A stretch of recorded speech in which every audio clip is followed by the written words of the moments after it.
Halo, Assalamualaikum. Selamat pagi anak-anak ibu yang hebat. Apa kabarnya hari ini? Semoga semuanya dalam keadaan sehat walafiat ya.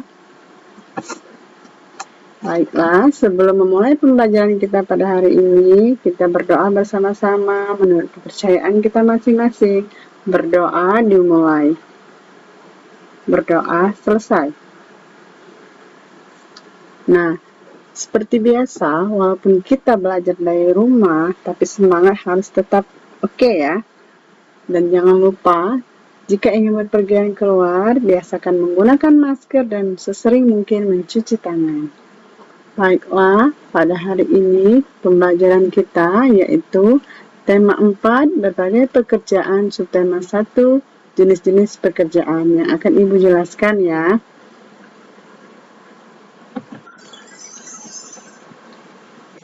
Sebelum kita lanjut ke penjelasan, kita akan melakukan tepuk PPK dan salam PPK. Seperti biasa yang kita lakukan saat belajar di kelas ya.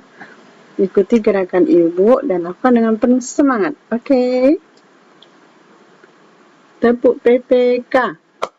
Religius, nasionalis, mandiri, gotong royong, integritas. Salam PPK. Salam cerdas, berkarakter, menyenangkan, luar biasa, hebat. Oke anak-anak ibu yang hebat, sudah siap belajar?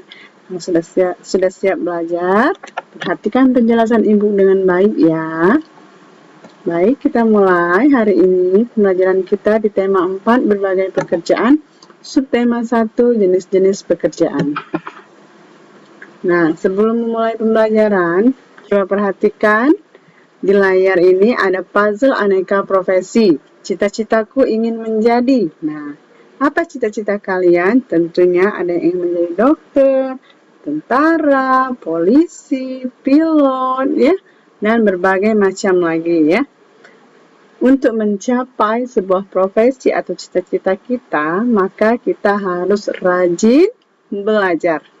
Ya, dengan rajin belajar, tekun, jujur, insya Allah apapun cita-cita kita akan tercapai. Nah, adapun tujuan pembelajaran kita pada hari ini, yaitu melalui pembelajaran ini, siswa diharapkan mampu mengidentifikasi dan mengelompokkan berbagai macam jenis pekerjaan berdasarkan hasilnya. Jenis pekerjaan sesuai tempat tinggal masyarakat.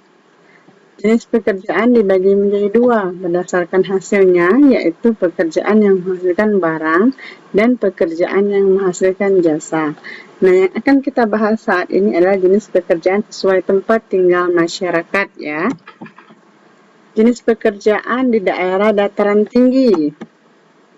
Pekerjaannya yaitu petani teh atau pemetik teh ya. Yang pekerja di pabrik teh, itu semua adalah pekerjaan yang ada di daerah dataran tinggi. Kemudian jenis pekerjaan di dataran rendah, yaitu ada petani, ada peternak, ada lagi pekebun ya, karena perkebunan itu tidak hanya ada di dataran tinggi ya. Kemudian jenis pekerjaan di daerah pantai, yaitu nelayan ya.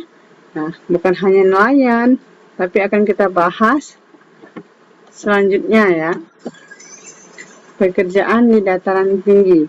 Dataran tinggi merupakan dataran yang terletak pada ketinggian di atas 700 meter. Nah, selain petani teh atau pekebun teh tadi, pekerjaan yang lain, tanaman yang bisa hidup di dataran tinggi yaitu kopi dan sayuran seperti kubis dan wortel. Nah, pekerjaannya yang tidak lain adalah pekebun teh, pekebun kopi, dan pekebun sayuran ya. Kemudian pekerjaan di dataran rendah. Dataran rendah merupakan wilayah yang berada antara 0 sampai 200 meter di atas permukaan laut. Dataran rendah banyak dimanfaatkan sebagai lahan pertanian, peternakan, perkebunan, dan perindustrian. Bisa dilihat pada gambar ya.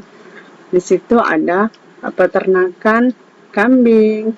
Selain kambing ada sapi, domba, ayam. Itu semua salah satu contoh pekerjaan yang ada di daerah dataran rendah ya. Kemudian di bidang industri, yaitu konveksi dan perakitan motor ya. Selain itu, hasil perkebunan dari dataran tinggi banyak dijual di pasar yang terletak di dataran rendah. Bisa dilihat ya, bahwa sayur seperti kubis, wortel itu akan dijual di pasar yang terdapat di daerah dataran rendah. Pekerjaan di daerah pantai. Pantai merupakan daerah perbatasan antara daratan dan lautan. Sebagian besar wilayahnya berupa tanah berpasir dan karang. Pantai dimanfaatkan sebagai pariwisata. Pekerjaan di daerah pantai selain sebagai nelayan yaitu petani garam dan penambak udang. Nah, untuk petani garam, penambak udang ya, ini termasuk ke jenis pekerjaan yang menghasilkan barang atau produk sama seperti daerah dataran tinggi tadi. Ya. Ini salah satu pekerjaan yang menghasilkan barang atau produk ya. Bisa lihat. Kalau untuk peternakan sapi, kambing, ayam itu apa barang yang dihasilkan? Yaitu kalau sapi berupa susu dan daging ya. Kalau ayam berupa daging dan telurnya, itu salah satu pekerjaan yang menghasilkan barang. Nah, ada satu pekerjaan yang di daerah pantai ini yang juga menghasilkan jasa ya. Nah, ini petani garam menghasilkan garam, termasuk dalam pekerjaan yang menghasilkan barang atau produk. Penambak udang menghasilkan udang ya. Suatu pekerjaan di daerah pantai yang menghasilkan jasa yaitu tour guide atau pemandu wisata. Ia memberikan jasa pelayanan kepada orang lain untuk melakukan pemanduan wisata, maka yang dihasilkannya ialah jasa ya, bukan berupa barang. Nah, setelah pembelajaran tadi, kita akan melanjutkan ke tugas pembelajaran kita ya. Bisa kalian buka di halaman 1 itu ada wacana atau bacaan mengenai tempat hidup tanaman teh. Teh merupakan minuman yang banyak dikonsumsi oleh masyarakat di berbagai belahan dunia. Di Indonesia, tanaman teh tumbuh subur di wilayah pegunungan yang berudara sejuk. Teh merupakan salah satu tanaman yang tumbuh di daerah dengan ketinggian antara 200 sampai dengan 2000 meter di atas permukaan laut. Tanaman teh dapat tumbuh dengan baik di daerah dengan suhu antara 14 derajat sampai 25 derajat Celcius. Jadi teh ini tidak bisa hidup di dataran rendah ya. Yang cukup mendapat curah hujan karena tanaman teh tidak tahan terhadap kekeringan. Curah hujan sangat dibutuhkan untuk menjaga perakaran tanaman teh. Di Indonesia, perkebunan teh tersebar di beberapa wilayah pegunungan di Pulau Jawa dan Sumatera. Kedua pulau tersebut sangat mendukung pertumbuhan teh karena tanahnya sangat subur.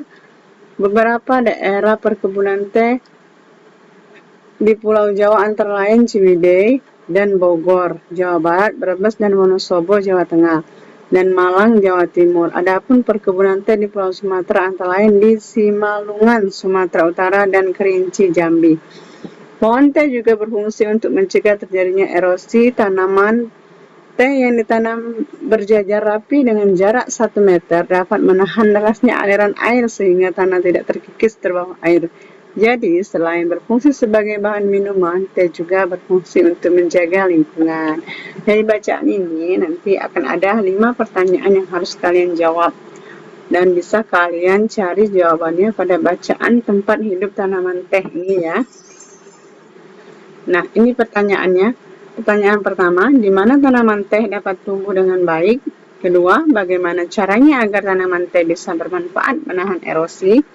Ketiga, apa yang terjadi apabila tanaman teh terus-menerus dikonsumsi besar-besaran? 4. Apa yang sebaiknya dilakukan oleh petani teh agar tumbuhan teh tetap bertahan? Dan terakhir, apa yang dapat kamu lakukan agar tanah yang digunakan untuk menanam tetap subur? Nah, kalian jawablah 5 pertanyaan ini pada buku kalian masing-masing dan cara jawabannya pada bacaan tersebut. Jika sudah selesai, kalian bisa kirimkan melalui grup WhatsApp kita ya. Dan apabila ada pertanyaan yang belum kalian pertanyaan pada Ibu, kalian belum paham atau belum mengerti atas penjelasan Ibu, boleh langsung WA Ibu atau telepon Ibu untuk menanyai apa-apa yang kalian belum paham tentang pembelajaran kita hari ini. Baiklah, untuk hari ini Ibu akhiri ya. Wassalamualaikum warahmatullahi wabarakatuh. Tetap semangat belajarnya ya sayang, walau dari rumah. Sampai jumpa.